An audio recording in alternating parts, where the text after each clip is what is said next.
Hello friends, இன்றைக்கி நம்ம இந்த வீடியோவில் ஓட்ஸ் பிரெட் எப்படி பண்ணுறதுன்னு பார்க்கலாம். இது பண்ணுறதுக்கு ஒரு ஃப்ரை பேனில் 1.25 கப் அளவுக்கு தண்ணியை ஊற்றிக்கிறேன். தண்ணி நல்லா கொதித்து வரட்டும். இப்போ பாருங்கள், தண்ணி நல்லா கொதிச்சிட்ருக்கு. இந்த சமயத்தில் நம்ம இதில் 3/4 கப் அளவுக்கு ஓட்ஸை சேர்த்துக்கலாம். இப்போது இதை நல்லா வேக வச்சு எடுத்துக்கோங்க. இது நல்லா திக்காகிற வரைக்கும் நம்ம கிளறி விட்டுக்கலாம். இப்போ பாருங்கள், நல்லா திக்காயிடுச்சு. நம்ம ஸ்டவ் ஆஃப் பண்ணிடலாம். அடுத்ததாக ஒரு பவுலில் 1/2 கப் அளவுக்கு வெதுவெதுப்பான பால் சேர்த்துக்கோங்க.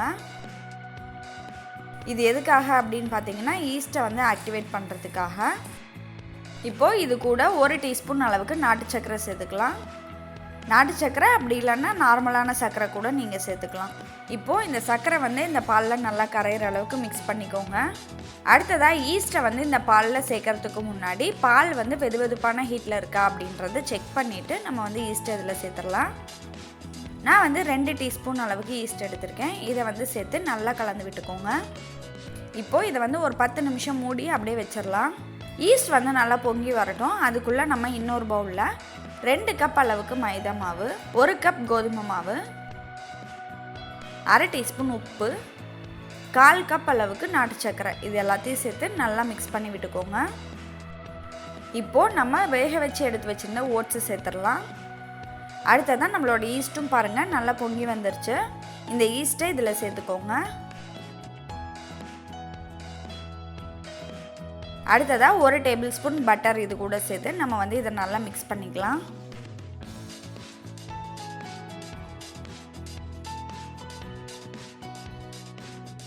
இப்போது இதில் நம்ம தண்ணி பத்தலை அப்படின்னா இன்னும் கொஞ்சம் தண்ணியை சேர்த்து நல்லா பிசைஞ்சிக்கலாம். இப்போ பாருங்கள், மாவு ஃபுல்லாக ஓரளவுக்கு நல்லா ஈரப்பதம் ஆயிடுச்சு. இப்போது இதை நம்ம கையில் போட்டு நல்லா பிசைஞ்சு எடுத்துக்கலாம். இந்த மாதிரி எல்லா மாவையும் நல்லா ஒன்று சேர்த்து எடுத்து வச்சுக்கோங்க. அடுத்ததாக நம்ம கிச்சன் கவுண்டர் டாப்பில் கொஞ்சமாக மைதா மாவு தூவிக்கலாம். இது கூட 1 டேபிள் ஸ்பூன் வெண்ணெய் சேர்த்துக்கோங்க. இப்போது இதை நல்லா இந்த மாதிரி தேய்ச்சி பிசைஞ்சு எடுத்துக்கோங்க. இந்த மாதிரி ஒரு 10 நிமிஷம் நல்லா பிசைஞ்சுக்கோங்க. மாவு நல்லா சாஃப்டாக இருக்கணும். இப்போ பாருங்கள், நம்மளோட மாவு 10 நிமிஷம் பிசைஞ்சு எடுத்தாச்சு. இதை நம்ம ஒரு பவுலில் சேர்த்துக்கலாம். மேலேயும் கொஞ்சமாக எண்ணெய் ஊற்றி நல்லா அப்ளை பண்ணிக்கோங்க. அப்போ தான் நமக்கு மேலே காயாமல் இருக்கும். இப்போது இதை மூடி ஒரு 2 மணி நேரம் அப்படியே வச்சுருங்க.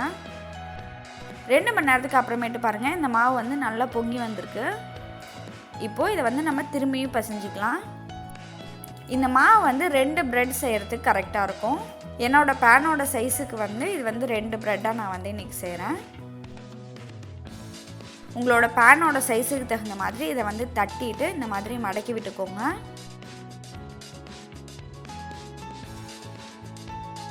அடுத்ததாக நம்ம பிரெட் பேனில் ஒரு 1/2 டீஸ்பூன் அளவுக்கு வெண்ணெய் எடுத்து எல்லா பக்கமும் நல்லா தடவி விட்டுக்கோங்க.